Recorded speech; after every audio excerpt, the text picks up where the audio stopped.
Thank you, Richard. And indeed, it's true that for special cases, CAPSULASER works very well in my experience. Definitely confirms that. And now we have David Mordaunt, who is the physician who invented CAPSULASER, who is going to talk to us about the centration of CAPSULASER. And later on, we'll go to the practical tips provided by users of this technology. So now, David, you are the next speaker, and thank you for being here today. Precision capsulotomy centration, the 180i study. Why is centration of the capsulotomy important? I think we all realize that a nice robust capsulotomy can be a great foundation for surgery, but also for the IOL as postoperatively. We know that if it's decentered and there is incomplete coverage, this can lead to early onset PCO and even asymmetric fibrosis, which can lead to IOL decentration and tilt. This is important for all IOLs and patients, but optically, multifocal IOLs and torics are obviously going to be more sensitive to decentration and tilt. The goal for capsulotomy is quite simply to be centered on the IOL, and hopefully this yields a nice symmetric 360-degree coverage, and that's what we'd like to achieve. But it's kind of a chicken and an egg scenario. Where will the IOL be located in the eye? And then what is our target? Because obviously we're creating the capsulotomy first, but we want to center it on the IOL. So the only real way to address this is with a little bit of intelligent thought, looking at all the options and conducting a clinical study to see what plays out. So this is a 180i prospective case series. We have 3 arms: pupil centration, Trypan capsular landmark centration, which Pavel talked about earlier, and the coaxial Purkinje image as our centration landmark.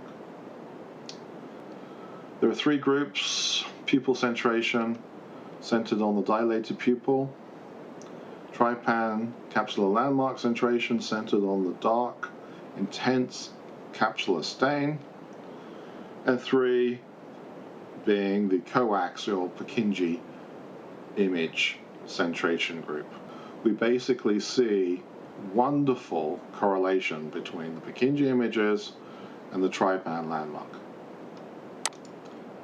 Well, now in the statistics, and for an anatomical system, this is a very significant correlation. What we'd like to see, of course, is a nice capsulotomy centered on your Purkinje image or your Trypan landmark or on the pupil, and all yielding a nice IOL centered on the capsulotomy. In the study, we had a small number, about 5% of eyes, that actually achieved all 3 criteria. Interesting. So that, there's obviously some very symmetric eyes out there, but it's not every eye. And I think we need to look at beyond the 5%, the 95%. So now if we use the group 1, that we have asymmetric IOL coverage. We have IOL coverage in all situations, but we actually see the decentration, and we can see it's actually somewhat random. It's not predominantly nasal, superior, it's kind of all over the place, and this may well be due to the fact that the pupil dilates asymmetrically, and there isn't a strong anatomical preference. As we'd expect, we can see the decentration of the pupil center relative to the IOL. These types of capsulotomies, there is a high degree of decentration between the IOL and the capsulotomy. The average is 0.3, but there is a range. And as we kind of go towards the edges here, 0.5, we're also at the edge of the range. And this might be more of the example of this IOL here, where we basically have a 5mm capsulotomy, 1mm one side, and virtually nothing on the other side. And of course, this may have some tilt and instability long term. We look at the second group, the Trypan capsular landmark centration. This yields excellent symmetry for the IOLs and capsulotomies. We can see here the Purkinje images in the patient with the IOL in the central region of the multifocal lens. Very high correlation as you expect, half as much decentration as you would see with pupil centration, a much tighter distribution and the maximum displacement being 0.3. We move on to the coaxial Purkinje centration group. We see, again, very similar symmetric IOL coverage, and the statistics are very similar to those reported previously. And just looking at the decentration of capsulotomies relative to the IOLs, we can see here the range on the left-hand side being favorable and then becoming more decentered to the right. And using group 1 as the control group, we can see that both the coaxial Purkinje image is superior to pupil centration, and the Trypan landmark indeed is also superior. And these two are equivalent. So some nice statistics here with a p-value of less than 0.05.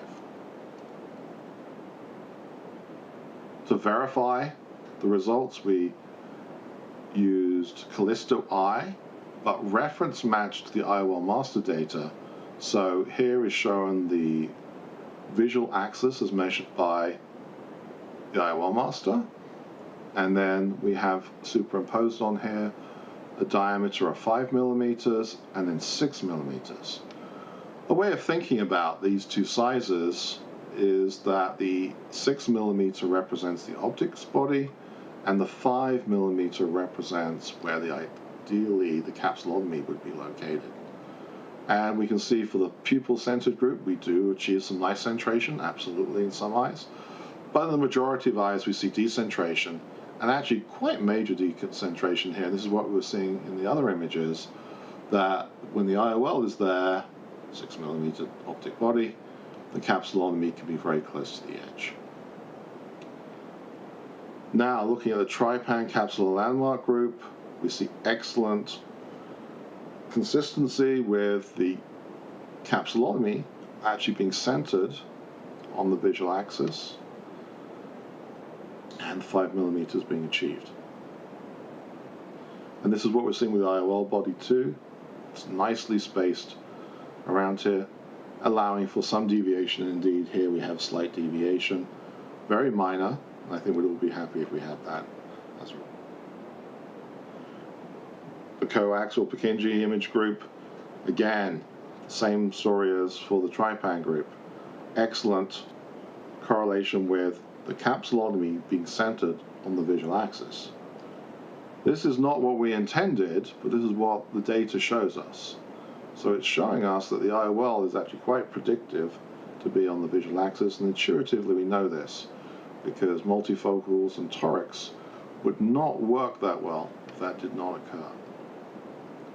Just have a look at some capsulotomies here. We'll actually look at a full case in a moment, but the capsulotomy is in 1/3 of a second, centered on the Trypan landmark. If we look across a varied range of cataract patients, we can see we can still get excellent centration, independent of whether they be premium lens patients, all the way through to nice white cataracts, or pseudo exfoliation patients, small pupil, weak zonules. This is actually a multifocal toric, planned and used, and great visual outcomes at the end. Kind of an incredible thought process to be going from premium precision in this type of patient. This is enabled by using true centration, i.e. Purkinje images, or the Trypan landmark with laser precision, gives you a centered IOL coverage with the capsulotomy for long-term visual acuities. Thank you for your attention.